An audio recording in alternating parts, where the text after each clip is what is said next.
السلام علیکم ورحمۃ اللہ وبرکاتہ۔ مسلمان بھائیوں، بہنوں، بیٹوں اور بیٹیوں، میں غلام مصطفیٰ ہوں اور آپ دیکھ رہے ہیں میرا چینل پیام اسلام، جس پہ میں اللہ اور اللہ کے رسول کا پیغام آپ تک پہنچانے کی کوشش کرتا ہوں۔ تو درس قرآن کے سلسلہ میں آج کا ہمارا سبق سورۃ توبہ آیت نمبر 6 پر مشتمل ہے۔ اعوذ باللہ من الشیطان الرجیم، بسم اللہ الرحمن الرحیم۔ وَإِنْ أَحَدٌ مِّنَ الْمُشْرِكِينَ اسْتَجَارَكَ فَأَجِرْهُ حَتَّى يَسْمَعَ كَلَامَ اللَّهِ ثُمَّ أَبْلِغْهُ مَأْمَنَهُ ذَلِكَ بِأَنَّهُمْ قَوْمٌ لَّا يَعْلَمُونَ۔ دیکھیں، اللہ کا قرآن جو ہے وہ ہمیشہ اسلوب بدل بدل کر اپنے احکام بیان فرماتا ہے تاکہ زیادہ سے زیادہ لوگ اس کو سمجھنے والے بن جائیں، انہیں سمجھنے کا موقع ملے۔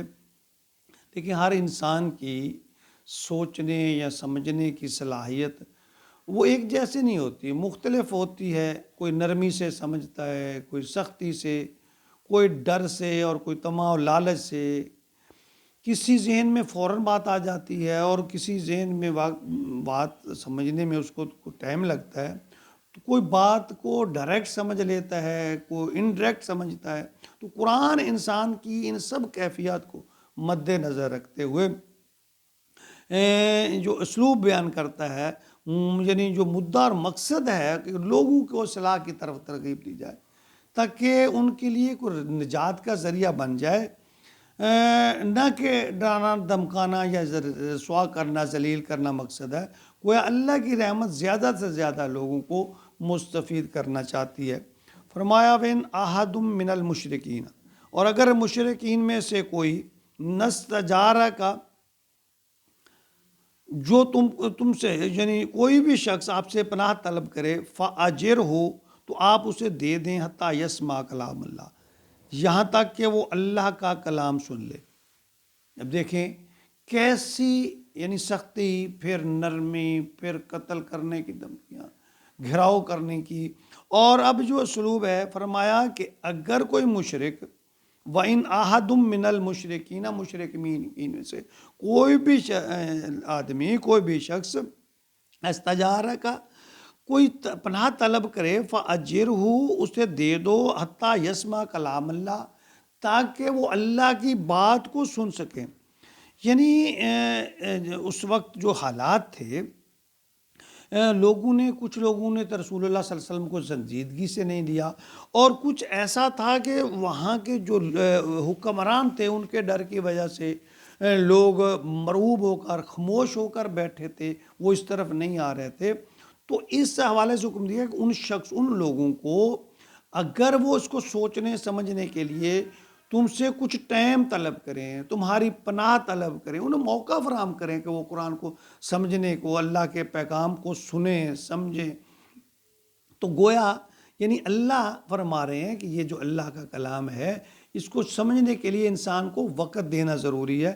اگر فرمایا ثم ابلغہ مأمنہ، پھر اسے اس کے امن کی جگہ پر پہنچا دو۔ یہ کہ اگلی پھر بات دیکھتے ہیں کیسے کہ پھر وہ سمجھے، سوچے، اور پھر اگر وہ چاہے کہ مجھے ٹائم دو، مجھے فلاں جگہ تک پہنچاؤ، فلاں جگہ میرے لیے زیادہ حفاظت والی ہے، بہتر ہے، تو اسے وہاں بھی پہنچا دو۔ مجبور نہ کرو کہ فوراً ابھی تو اسلام کا اقرار کر، ابھی تو اس بات کا اقرار کر، نہیں، اسے موقع دو، ٹائم دو۔ یعنی ہمارے ہاں تو ایسے ہی ہے نا، تھوڑی سی اگر کسی انسان سے کوئی لغزش ہو گئی، خطا ہو گئی، بس فوراً فتوے بڑے، یعنی گھڑے گڑائے تیار ہیں۔ تھوڑی سی غلطی ہو گئی، وہ اس کی تو نماز نہیں ہوئی، اس کا تو فلاں نہیں ہوا، یہ تو مومن ہی نہیں ہے، یہ تو گستاخ، یعنی ایسی باتیں جڑ دیتے ہیں۔ نبی پاک صلی اللہ علیہ وسلم نے اور اللہ نے کبھی بھی ان باتوں کو پسند نہیں فرمایا۔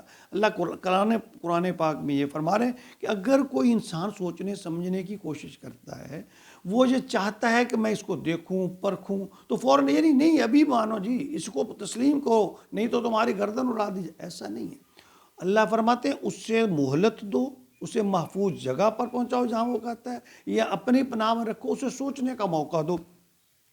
کیونکہ اسلام میں جبر نہیں ہے. میں ذالک بانہم قوم لا یعلمون، یہ اس لیے کہ ایسے لوگ ہیں انہیں علم نہیں ہے، یعنی انہیں سمجھنے کا موقع نہیں ملا، حالات ایسے نہیں ہوئے، یا تو حکمرانوں کی وجہ سے، ان کے دباؤ کی وجہ سے یہ نہیں کر سکے، یا ان کی اس طرف توجہ نہیں تھی.